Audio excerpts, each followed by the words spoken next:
مجھے ایک بہت پیارا سا واقعہ یاد آتا ہے جو میرے قائد میرے امیر نے مجھے بتایا تھا۔ واقعہ یوں ہے کہ دلی کی جامع مسجد میں ایک انگریز جو ہے، دلی کی جامع مسجد کے اندر ایک انگریز، دیکھو ہمارا کردار کیا تھا، مسلمانوں کا کیریکٹر کیا تھا۔ ایک انگریز جو ہے دلی کی جامع مسجد دیکھنے کے لیے آیا، اور جب وہ آیا تو کیا دیکھا؟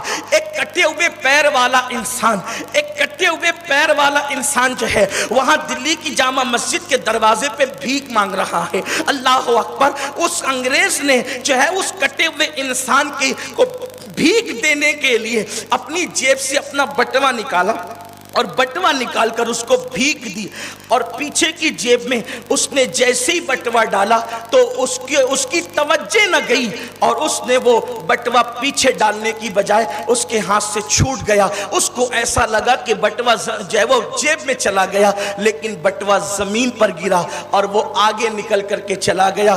اس فقیر کو یہ پتا چلا کہ جو انگریز نے مجھے بھیک دی تھی اسی کا یہ بٹوا زمین پہ گرا ہے۔ اس نے سوچا اب انگریز تو مسافر تھا، اس لیے کہ وہ تو سیر و تفریح کے لیے آیا تھا۔ اس فقیر نے یہ سوچا اب اس کو کوئی دوسرا اٹھا کر خیانت نہ کرے، اس لیے اس نے اس کو اٹھا کر کے اپنے پاس رکھا، اور روزانہ وہ بٹوا ساتھ میں لاتا، اس کو کھول کر کے بھی نہیں دیکھا۔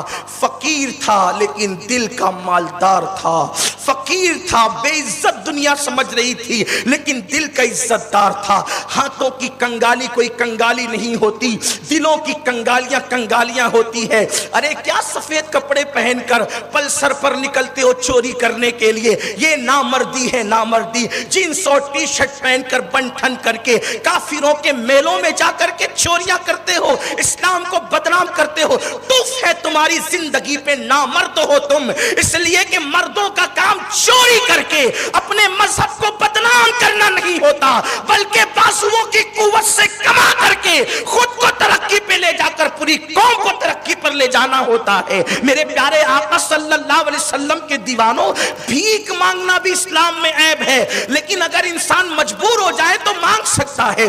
پیر کٹے ہوئے بندہ بھیک مانگ سکتا تھا، روزانہ بٹوا لاتا ہے، آنے والوں کو غور سے دیکھتا ہے، روزانہ بٹوا لاتا ہے، آنے والے کو غور سے دیکھتا ہے۔ اتفاق سے کئی مہینے گزر گئے، لیکن آنے والا آیا تو اس کو پہچان لیا۔ اس نے ایک ترجمان کے ذریعے سے بلایا اور کہا اس سے پوچھو کہ چند مہینہ پہلے یہی آیا تھا دلی کی جامع مسجد دیکھنے کے لیے؟ جب ترجمان نے انگریزی زبان میں اس سے پوچھا تو کہا ہاں۔ تو کہا کسی لنگڑے کو بھیک دیا تھا، یاد آتا ہے؟ کہا ہاں یہ بھی یاد آتا ہے۔ کہا بٹوا پیچھے ڈالنے کے لیے اس نے سوچا تھا، اور یہ سوچ کر کے بٹوا پیچھے چلا گیا، نکل جاتا ہے، لیکن بٹوا گر گیا تھا، پوچھو یاد آتا ہے؟ کہا ہاں۔ اس نے پھر یہ بھی کہا کہ ہاں یہ بھی یاد آتا ہے۔ اس نے بٹوا نکال کر کے دے دیا۔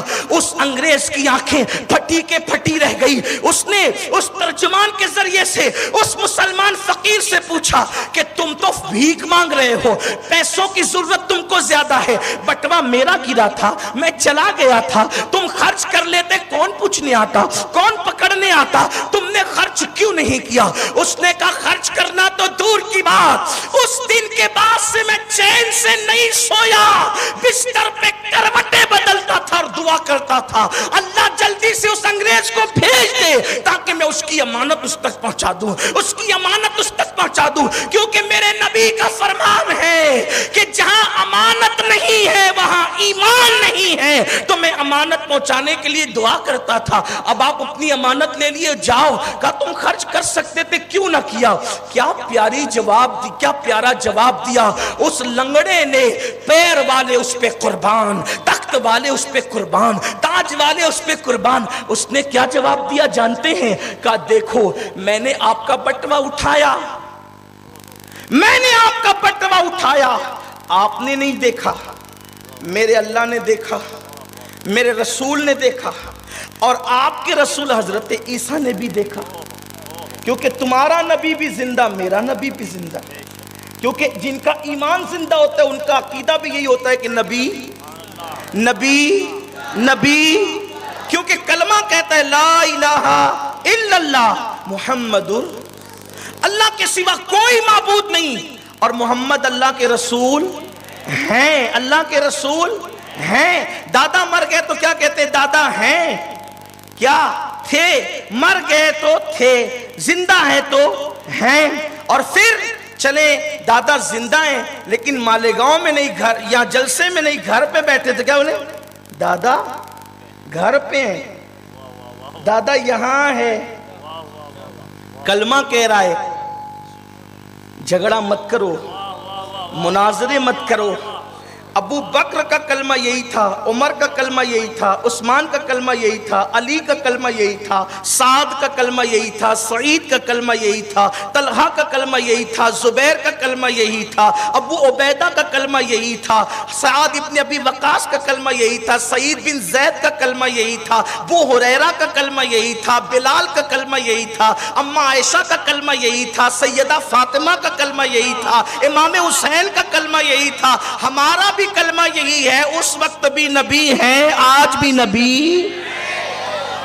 اس فقیر نے کہا انگریز، اللہ نے دیکھا تیرے نبی نے، اور وہ میرا بھی نبی ہے، عیسیٰ نے دیکھا، اور میرے نبی محمد الرسول اللہ نے بھی دیکھا۔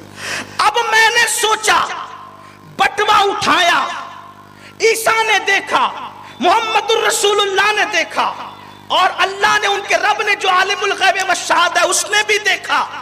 اب مجھ پر نظر کس کی؟ میرے اللہ کی، پھر کس کی؟ عیسیٰ کی، اللہ کی عطا سے عیسیٰ کی، اللہ کی عطا سے میرے نبی محمد الرسول اللہ کی۔ اب اس کو اٹھا کر میں چوری سے رکھ لیتا، اور تیرے نبی میرے نبی کو دیکھتے، تیرے نبی میرے نبی کو دیکھتے، تو میرا نبی تیرے نبی کے سامنے شرمندہ ہو جاتا، میرا نبی تیرے نبی کے سامنے شرمندہ ہو جاتا، کیونکہ ہر نبی ہمارا نبی ہے، لیکن بتانے کے لیے میرا نبی تیرے نبی کے سامنے شرمندہ ہو جاتا۔ یا یوں ہوتا کہ آپ کے امتی نے میرے امتی کا جو ہے وہ بٹوا چرا لیا ہے، تو چونکہ غلطی بیٹا کرتا ہے لیکن شریف باپ کی گردن نیچے ہو جاتی ہے، تو میں نے سوچا تھوڑا سا بٹوا مل جائے گا، ہفتے 15 دن کا کام بن جائے گا، مگر نبی کی گردن نیچے ہو جائے گی، تو میں نے سنبھال کے رکھا تاکہ مصطفیٰ جان رحمت عیسیٰ کو کہہ سکے کہ دیکھ میرا امتی کتنا امانتدار ہے، کہ غریب ہے مگر چور رہی ہے، میرے نبی کا سر فخر سے اونچا ہو جائے۔ سبحان اللہ، نعرہ تکبیر، نعرہ رسالت، نعرہ حیدری، مذہب اسلام، علماء اہل سنت۔ مسلمانوں کیا ہو گیا؟